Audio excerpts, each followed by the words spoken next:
अस्सलाम वालेकुम, कैसे हैं सब?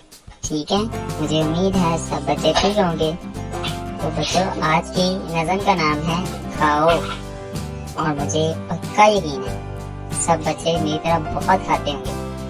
चलें हम नज़म स्टार्ट करते हैं। अंडा, रोटी, दही, पनीर,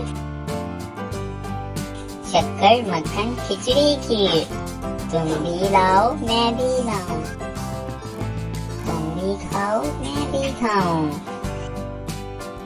तो कैसी थी? चलें दोबारा बढ़ते हैं।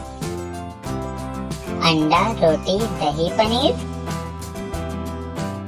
शक्कर, मक्खन, खिचड़ी, खीर, तुम भी लाओ मैं भी लाऊं, तुम भी खाओ मैं भी खाऊं।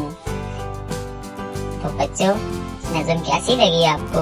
आपने मुझे कमेंट सेक्शन में जरूर बताना है। और आपको पता है ये बात बहुत बुरी है कि आप मुझे बताते नहीं हैं। ठीक है, तब तक के लिए मुझे इजाजत दें, अपना ख्याल रखिएगा। अल्लाह हाफिज।